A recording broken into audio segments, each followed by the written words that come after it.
Aujourd'hui, nous allons parler de comment s'imposer et montrer sa valeur sans dire un mot, inspiré par la sagesse stoïcienne. Nous explorerons 9 habitudes qui transformeront la manière dont vous êtes perçu, en montrant votre force et votre détermination de manière naturelle et percutante. Ce n'est pas seulement une question de présence, mais aussi d'attitude, de confiance en soi et de langage corporel. Lorsque vous maîtrisez cet art, vous transmettez respect et autorité silencieusement. Le véritable pouvoir vient de l'intérieur et se reflète dans la façon dont vous agissez et interagissez avec les autres. Si vous en avez assez d'être sous-estimé et souhaitez agir différemment, restez jusqu'à la fin. Ce que je vais partager pourrait être exactement ce dont vous avez besoin pour renverser la situation et commencer à voir votre valeur reconnue et respectée pour ce que vous êtes vraiment. Rappelez-vous, le véritable pouvoir ne réside pas dans la domination des autres, mais dans la maîtrise de soi. Lorsque vos actions sont alignées avec vos valeurs, vous vivez de manière authentique et parvenez à vous imposer naturellement. Mais avant de commencer, je dois vous dire que cette vidéo est arrivée jusqu'à vous parce que quelqu'un a liké et s'est abonné à notre chaîne. Faites de même pour que cette chaîne de connaissances ne soit pas rompue. Maintenant, commençons. Première habitude, la confiance. La confiance en soi est le premier secret du succès, comme l'a dit Ralph Waldo Emerson, et il avait raison. Cette confiance ne s'exprime pas seulement par des mots, mais plus encore dans nos actions, nos comportements et notre manière de nous présenter au monde. Dans le stoïcisme, cette confiance est ancrée dans une compréhension profonde de notre valeur et dans l'acceptation de nos capacités et de nos limites. Imaginez un leader entrant dans une pièce, il n'a pas besoin de dire un mot pour que tout le monde ressente sa présence et reconnaisse son autorité. Sa posture, son regard et même sa manière de marcher transmettent un message clair de confiance et d'autosuffisance. Ce type de présence est quelque chose que nous pouvons tous cultiver dans notre vie quotidienne. Mais par où commencer? Tout d'abord, il est crucial de comprendre que la confiance n'est pas synonyme d'arrogance, de tout savoir ou d'être le meilleur en tout. La vraie confiance signifie se sentir à l'aise avec soi-même, en acceptant à la fois ses forces et ses faiblesses. C'est être sûr de ses compétences et de ses valeurs, indépendamment de l'approbation extérieure. Les stoïciens comme Épictète et Marc auraient enseigné que la confiance se construit de l'intérieur. Selon Épictète, aucune personne n'est libre si elle n'est pas maîtresse d'elle-même. Cela signifie que la véritable confiance vient de la maîtrise de nos propres actions et réactions, et non de la façon dont les autres nous jugent ou nous valorisent.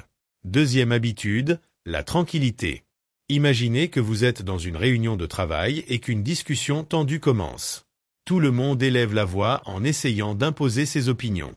Puis, vous remarquez quelqu'un qui reste tranquille, observant calmement. Cette personne ne dit pas un mot, mais sa présence est remarquée. Dans ce scénario, la tranquillité parle plus fort que n'importe quel cri.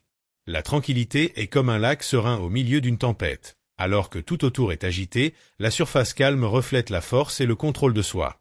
Cette calme et cette rationalité montrent une maîtrise de soi et une clarté mentale, des qualités hautement valorisées dans n'importe quel contexte. Mais pourquoi est-il si difficile de rester calme dans les situations de tension? La réponse peut se trouver dans notre réaction instinctive au stress, où nous confondons souvent activité et productivité. Sénèque, l'un des grands philosophes stoïciens, enseignait que la paix intérieure n'est pas l'absence de défis, mais la capacité à les affronter de manière équilibrée. Tout comme les stoïciens bénéficiaient de la sérénité pour prendre des décisions sages, nous pouvons apprendre à appliquer cette habitude dans notre vie quotidienne pour démontrer notre valeur sans avoir besoin de parler. Troisième habitude, l'intégrité. Dans le contexte de la sagesse stoïcienne, l'intégrité n'est pas seulement un trait souhaitable, mais une nécessité pour vivre une vie vertueuse.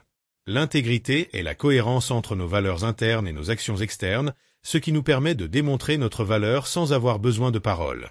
Une personne intègre n'a pas besoin de vanter ses vertus ou ses capacités, ses actions parlent d'elles-mêmes. C'est la façon dont elle agit, même lorsque personne ne regarde, qui définit son véritable caractère. L'intégrité ne peut pas être feinte, elle doit être profondément enracinée en vous. Quatrième habitude, l'autocontrôle. La véritable source de pouvoir et d'influence ne réside pas dans le contrôle des autres ou des circonstances extérieures, mais dans la maîtrise de soi. L'autocontrôle est la clé pour démontrer notre valeur de manière silencieuse mais puissante. En maîtrisant nos réactions, nos émotions et nos impulsions, nous projetons une présence forte et fiable qui parle plus fort que les mots. Cinquième habitude, la présence. Cette qualité d'être complètement dans le moment, d'être vraiment là avec les gens et les situations auxquelles vous faites face, est appelée la présence. Lorsque vous êtes totalement immergé dans le moment, votre énergie et votre focus deviennent évidents, influençant positivement ceux qui vous entourent. Sixième habitude, l'humilité. Souvent, l'humilité est confondue avec l'autodépréciation, mais en réalité, c'est une vertu qui nous aide à nous concentrer moins sur nous-mêmes et plus sur les autres et sur le monde qui nous entoure. Imaginez un leader dans une équipe de travail. Il est calme, mais sa présence est forte. Il n'a pas besoin de parler de ses réussites ou de ses compétences. Son humilité se manifeste par l'aide qu'il apporte à ses collègues, par le fait d'écouter plus que de parler et par l'aveu de ses erreurs, créant ainsi un climat de respect et de confiance. Septième habitude, la patience. La patience est amère, mais son fruit est doux. Aristote. Dans un monde où la précipitation et l'impatience dominent, la capacité d'attendre, d'observer et d'agir au bon moment est une démonstration silencieuse mais éclatante de force et de sagesse. Huitième habitude, la gratitude. La gratitude est non seulement la plus grande des vertus, mais aussi la mère de toutes les autres. Cicéron. Cette citation nous rappelle que la gratitude n'est pas seulement un sentiment, mais une vertu fondamentale qui soutient toutes les autres. Neuvième habitude, l'expression non verbale. Vous n'avez pas besoin de dire quoi que ce soit pour que tout le monde perçoive votre présence.